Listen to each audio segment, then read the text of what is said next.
سەربازی ون ئەمجارە شارەزایەکی شوێنەوار ناسی و هاوکارانی دەکاتە چیرۆکی بەرنامەکەی کە کارێکی سەخت و هەستیار ئەنجام دەدەن و تا ئێستا نەزانراوە چ سامانێکی شاراوە لە ژێر خاکی کوردستاندایە.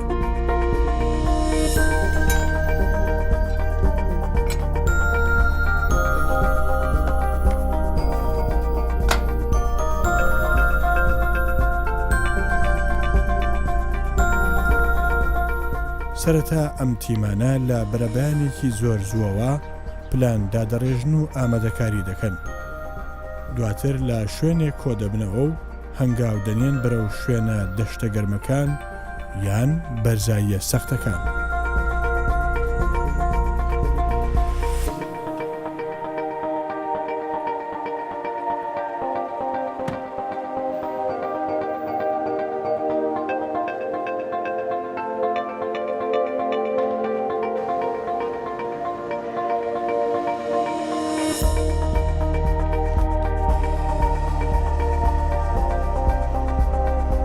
لە یەکەم گەشتی کاروانەکەیاندا بەرەو قەڵای دوێن دەکەونە ڕێ. بە بڕینی دەیان کیلۆمەتر بۆ گەیشتن بە سامانە شاراوەکان ماندوو دەبن، بەڵام هەرگیز کۆڵ نادەن و بەردەوامن.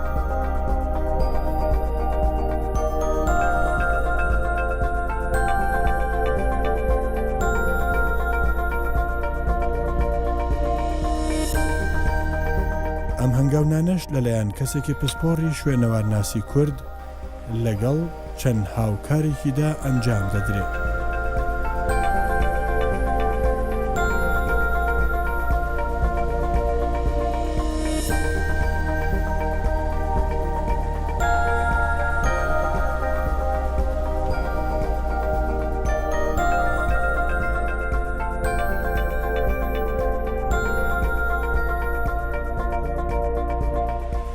قەڵای دوێن یەکێکە لە قەڵا شوێنەواریە گرنگە سەربازەکان دەکەوێتە پارێزگای هەولێری پایتەختی هەرێمی کوردستان.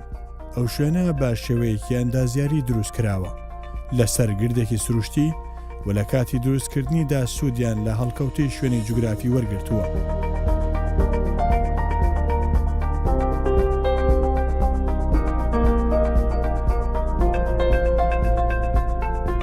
دوایگەیشتن بەم قەڵا مێژوویە دەست دەکەن بە ئامادەکاری و جێگیرکردنی ئامێرەکان و ئەنجامدانی ڕووپێوی شوێنەواری.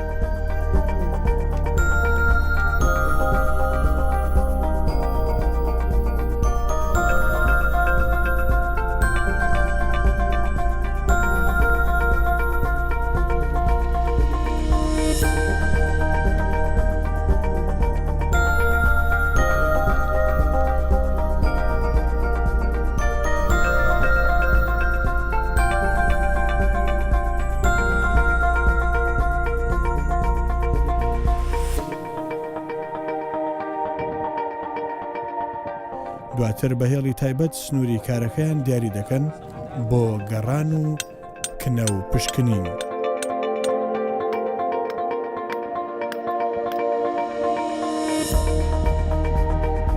ئیدی کنە و پشکنینەکە دەست پێ دەکا.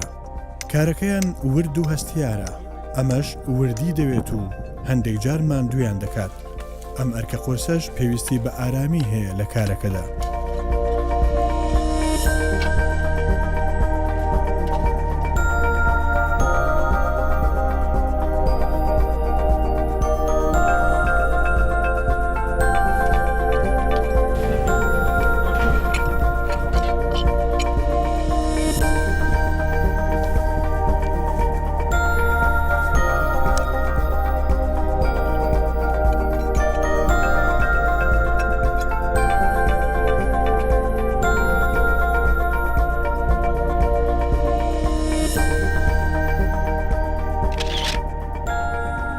هەر هەڵەیەک یان هەر پەلەکردنێک لە دۆزینەوەی کەلوپەلی شوێنەواری ڕەنگە شوێنەوارە مێژوویەکە لە دەست بدات و لە ناوی بەرێ.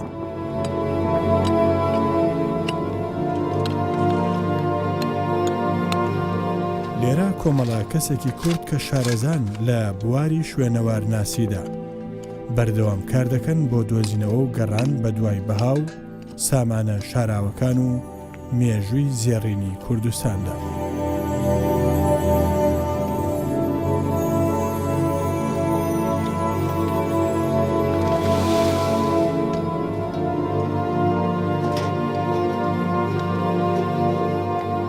بۆ هەر هەنگاوێک و پرۆژەیەکی گەڕان و پشکنین بە دوای کەلوپەل و شوێنەوارە مێژوویەکاندا چەند هەنگاوێکی پێویست دەنێن تا بتوانن بە سەرکەوتووی کارەکە ئەنجام بدەن.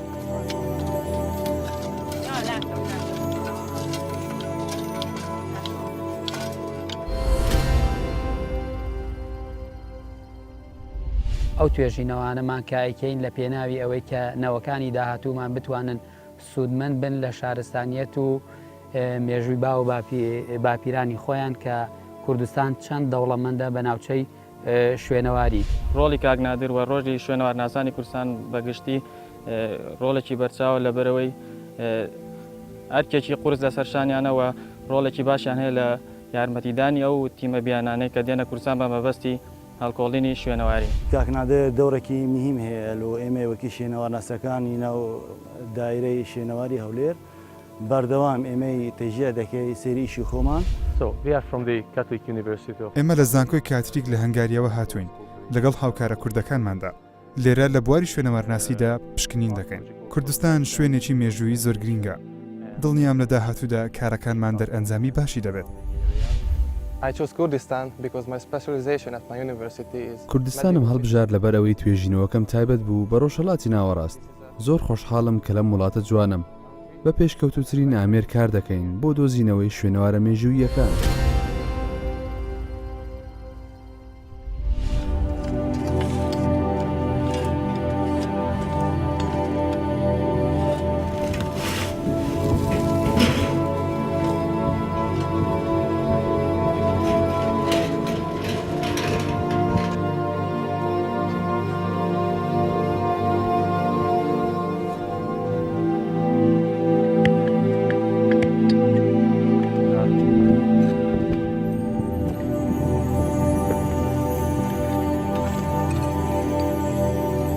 ئەوان بەردەوام سەرقاڵن و خزمەتێکی گەورە بە کوردستان دەکەن و بەشێکی زۆری ژیانیان تەرخان کردووە بۆ دۆزینەوەی شتە شاراوە بە بەهاکان.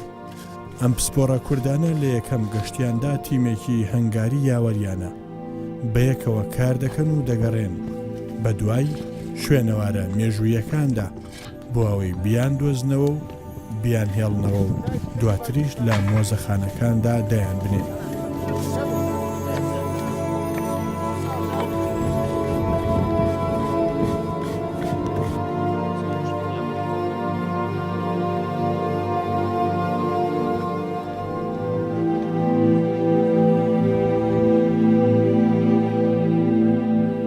سال بەر لە ئێستا لە زانکۆی تاران توانیم بەشی شوێنەوار تەواو بکەم لە ساڵی 1970 بوو کە لە زانکۆی تاران وەرگیرا.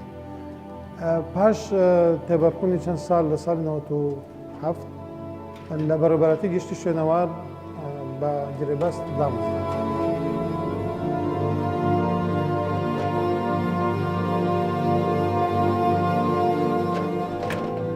لێرە بە گروپ کار دەکەن، ئەمەیان کارەکەی ئاسانتر کردوون. ئەم دەستانە گەورەترین ڕۆڵ دەگێڕن لەم کارەدا کە گەڕان و کنە و پشکنینە، چونکە هەر هەڵەیەک ئەوە لە ئامانجەکەیان زیاتر دووریان دەخاتەوە. دوای زیاتر لە دەکاتژمێر توانیان بۆ یەکەم جار چەند کەلوپەل و گۆزەیەک بدۆزنەوە. بەخۆم زۆر هیواتم هونەریش شوێنەواریشێکێک لە بەشێکی زۆر گرنگە لە زانستی هونەر و ئەوانە دەستێکی باشم ئەو کات لە شێوەکاری هەبوو لە تەڕاحیوانە، بۆیە حەزیشم لە شتی کۆن هەبوو کە ڕسم و ئەوانم دەکێشە. شوێنەوار زانستەکەت کە بەڕاستی دەبی هیواتت هەبی بۆ ئەو بەشە، لەبەرەوەی ئەگەر بەویستی خۆت نەچێ و بەشە هیچ فێر نابێ ئیستیفادە لەو زانستە وەرناگیری.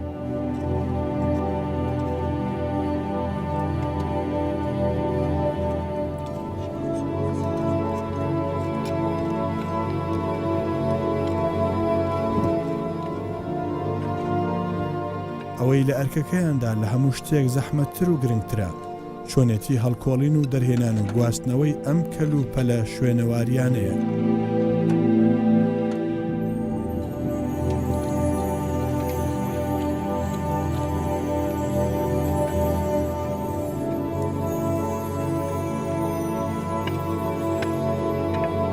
شێوازی پاکردنەوە، لێکدانەوەی پارچەکان و زانینی مێژووی ئەم کەل و پەلانە و چاکردنیان یەکێکە لە کارە گرنگەکانیان.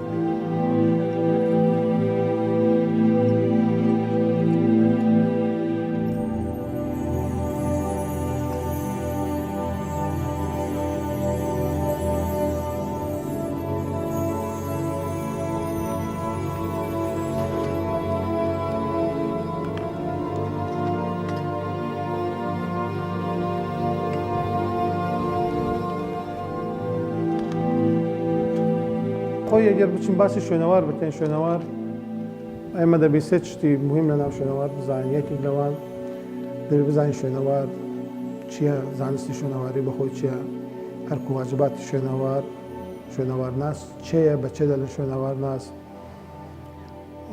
بۆی کە ئێمە بزانین شوێنەوار چەندە گرنگە دەبی ئەوەی ڕوونکەنیەوە کە زانستی شوێنەواری کەسکێ بتوانێت بڵێ من شوێنەوار ناسم و هەموو بەشەکانی شوێنەوار ناسی دەزانم.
شوێنەوارناسی سوود لە ئەنترۆپۆلۆژیست ئەوانە کە هێزێک ناسن، ڕووەکناس لە بایۆلۆژی، کیمیا، لە کۆمەڵێک زانستی وەکو فۆتۆگرافی، لە جیۆلۆژی بۆ مەسەلەن لە بواری ئەو کەرستانێکە سوود لە مەسحی زەوی بەکاردێن لە وەکو جیۆفیزیک، جیۆئلکتریک، ئەوانە لە ناو زانستی شوێنەواری هەمووی بەکاردێ. بەشی مختبەرات کە ئەنواعی بڵێن جۆرها کەرەستە و ئامێری تێدایە وەکو ئەکسرێ و کاربۆن 14 و ئەوانە، یعنی تەنها شوێنەوار زانستێک نییە کە بەڵێ تۆ دەچی سەردانی شوێنێک دەکە و هەندێک شتی دەردێنی لە مۆزەخانەدانەی نەخێر. ئەوەندە کاری شوێنەوار ئەوەندە بەرفراوانە کە تەعاملکردن لەگەڵی دەبی زۆر بە وریایی بی.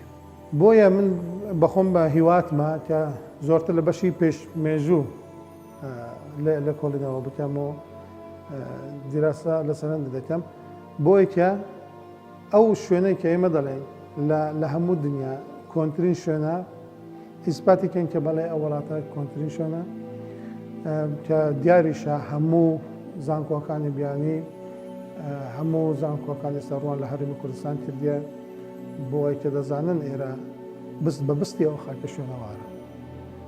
ئێمە بۆیە من حەزم لێە هیواتیشم وایە کە بتوانین خزمەت بە بوارە بکەین، کە بتوانین پێنگاوە بەرەو پێش باوین بۆ بەرجەستەکردنی مێژووی وڵاتەکەمان، پێش مێژووی کۆنی وڵاتەکەمان، بۆی کە بتوانین سوودەکی باش ببینین لە بۆ جیلی داهاتوش بمانە ئەو ئەمانەتە تەحویلی جیلی ئاهاتوش بکەین.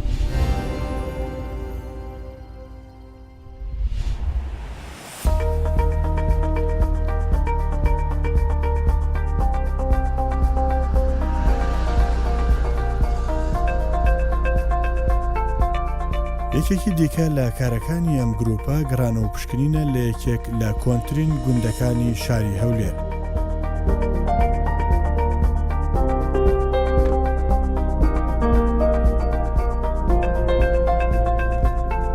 ئەم گوندە ناوی هێڵەوەیە و دەکەوێتە باشووری شاری هەولێرەوە.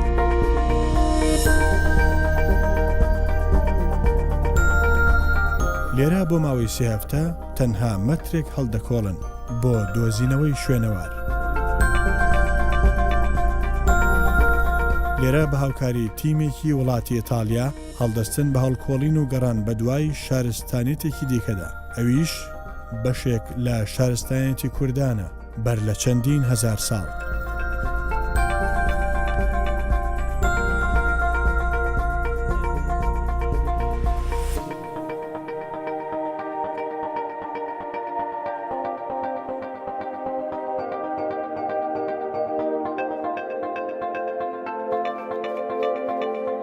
هەڵکۆڵینەکانمان بە تەبەن بە ئامێری زۆر ئەوە نییە ئامێرەکانمان بێڵە و قازمایە و هەندێک فرچە و شتی بەسیتە، شتی وایە کە ناکرێت بە بێڵ و شتی گەورە مەسەرەن پەلەی لێ بکەن، هیچ پەلە لە ئیشی شوێنەوار ناکرێت. ئەو تەبەقاتەی کە دەچینە خوارە هەموو سانت بە سانت ئێمە لە هەڵدەگرین، هەر تەبەقێک هەر چینێکیش کە هەڵمانگرت خۆلی جیاواز بلەگە چینی کرد، ئەو چینە ژمارە بۆ دادنین. ئەم ژمارانە کە دیتمان لە مەوقعکە لێدرانە، ئەو ژمارانە هەر یەکێک چینێکی خۆلە لەو چینە.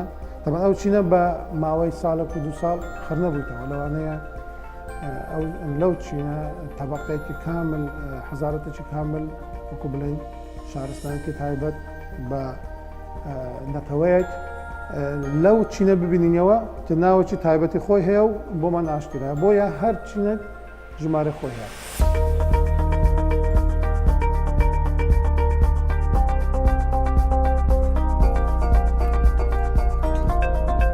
یەکێکی دیکە لە سەختەکانی ئەم کارە هەندێجار لە هەر گەڕان و پشکنینێک زیاتر لە مانگێک دەخایانێ لە پانتاییەکی زۆر بچووکدا، ئەمەش سەختی و وردی و هەستیاری دەوێت.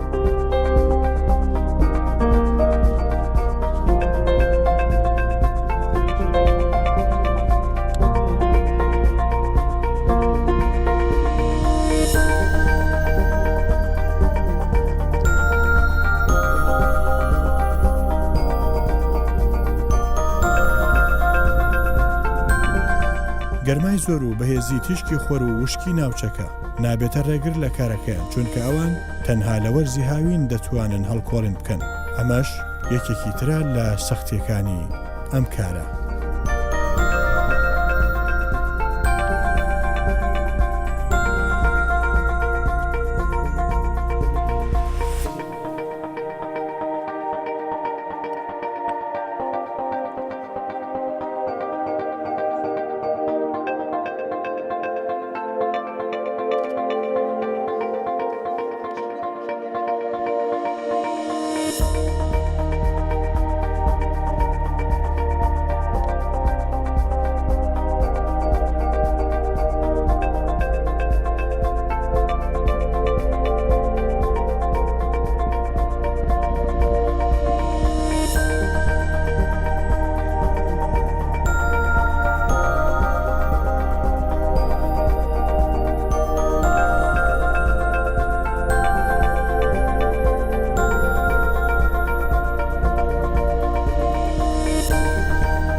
ئەو و کارمەندانەی یاخود ئەو شوێنەوار ناسانەی لەگەڵ کارمەندەکان کەوا ئیش دەکەن لەم بوارەدا ڕۆلێکی کاریگەریان هەبووە لە ناساندن و دۆزینەوەی مێژووی ئەم وڵاتە کە چەند ساڵێکە چەندین ساڵە خەڵک نەیزانێتەوە مێژوەکەی چۆنە و کێیە و لەکوێیە. بەڕێوەبەرەتی گەشت و گوزار و کاگنادر زۆر هاوکارمان بوون. زۆرم پێخۆشە کە شوێنەوەرناسان لێرەن و هەمەهەنگی باشیان هەیە. بۆ ئەوی لەم ناوچەیە کار بکەین ئەو کارانەی دەیکەین دەبنە سەرمایەکی باش بۆ مەزەخانەی کوردستان. مێژووی پەیوەندیمان بەم کارەوە دەگەڕێتەوە بۆ ساڵی 2012 بەهۆی بەڕێز نادر ڕۆستیەوە ئێمە ئەو پەیوەندیمان دروست کرد. کارەکەی ئێمە زۆر گرنگە چونکە ئەزمموونێکی زۆرمان هەیە لە دیکیومنتکردنی سەرمایە مێژوویەکاندا. من ڤالنتینیام لە زانکۆی ڕۆم سپێنساوە هاتووم. زۆرم پێخۆشە بۆ ئەم کارە لە کوردستانم چونکە من قوتابی دکتۆرام لەم بوارەدا و ئێرە شوێنێکی گرنگە و مێژوویەکی دێرینەی هەیە.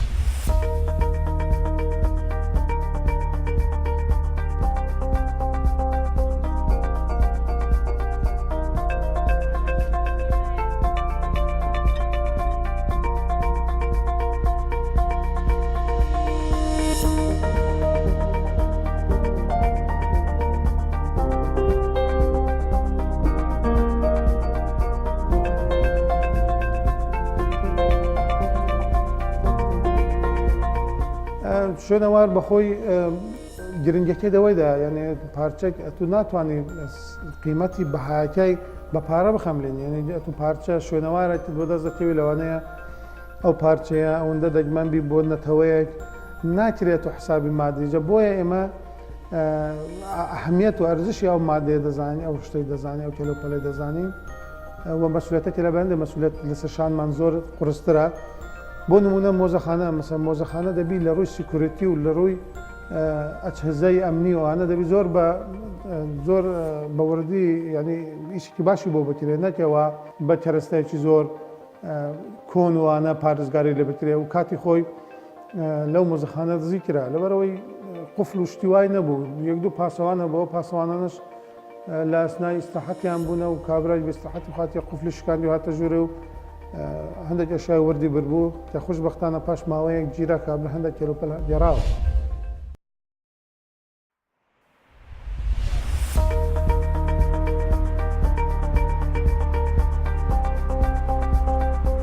ئێستا بۆ خۆی شوێنەوارناسی وەک لایەنێکی گرنگ تەماشا دەکرێت و باسوخواسی زۆری دروست کردووە لە نێوەندە زانستیەکاندا. بواری شوێنەوار بە ناسنامە و شوناسی شارستانێتی هەر میلەتێک هەژمار دەکرێت کە ئەم شارستانێتە هەڵقوڵاوی ناخی خەڵک و کۆمەلگا و خاکەکەیەتی لە هەر شوێنێک و لە هەر سەردەمێکدا کە بەرجەستەیان کردبێ.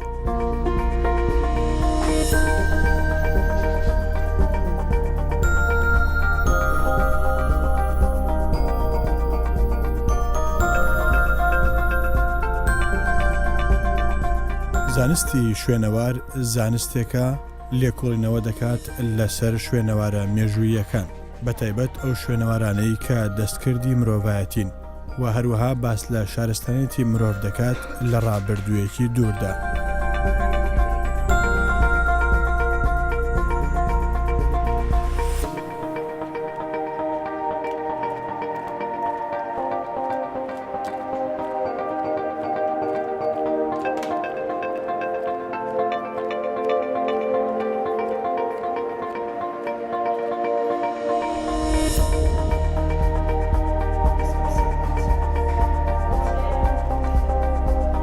ئەم زانستە لقێکە لە لقەکانی زانستی مێژوو گرنگیەدات بە دۆزینەوە و بە دیکۆمنتکردنی کەلوپەل و دەستنووس و شوێنەوارەکان کە لە سەدەکانی ڕابردوودا دروست کراون.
شوێنەوارناسی یەکێک لە گرنگترین دەستکەوتەکانی دۆزینەوەی شوێنەواری شارستانێتی نەتەوەکانی کۆنا. ئەمەش کۆمەڵێک کەلوپەل و بابەتی گرانبەها و کۆن لە خۆ دەگرێت. ئەمە داوامان لە هەموو خەڵکی کوردستانەیە هەر کەسێک لە جێ خۆی دەبێتە پاسەوانی شوێنەوار لەبەرەوەی شوێنەوار ملکی خۆشی توی ملکی ئێمە نییە بەتەنێ ئێمە کە لە مۆزەخانەمە یان لێرە لە بەرەوەراتی شوێنەوار نەخێن ئەوە ملکێکی گشتی مێژووی نەتەوەیەکە ئی خۆیتی هەر پارچە شوێنەوارێت کە لە بین دەچی کە تێک دەدرێ نایێتەوە ئەو پارچەیە. دەتوانم بڵێم شوێنەوارناسان زۆر دەگمەن لە کوردستاندا هەبوون بە پەنجەی دەست دەژمێردران بەڵام دوای ئەوە لە 1970ەوە بەرەو 2000 ساڵی 2000 بە شوێنەوار کرایەوە و لەو کاتەوە تا ئێستا دەتوانین بڵێن کوردستان دەوڵەمەندە بە چەندین کەس کە هەڵگری بڕوانامەی شوێنەوارن لە کوردستان کە ژمارەیان ئێستا لە 500 کەس تێدەپەڕێت.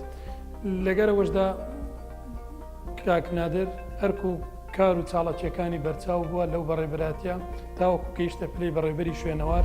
ئەمە دیاری بەڕنامەی سەربازی ون لە کەناڵی کوردستان 24 پێشکەشە بە شوێنەوارناس نادر بابەکرد لە بەرامبەر ئەو هەموو ئەرک و ماندووبوونەی کە ئەو هەموو خزمەتەی کە گەیاندی بە بواری شوێنەوار خۆی و هاوڕێیان و شوێنەوارناسانی کە وەکو تیمێک بۆ خزمەتی شوێنەوار و شوێنەوارناسان لە کوردستان کاریان کردووە ئێمە پێشکەشی دەکەین و پێی دەڵێن پیرۆزت بیر کارناکرد پیرۆزە هیوای سەرکەوت بۆ دەخوازم.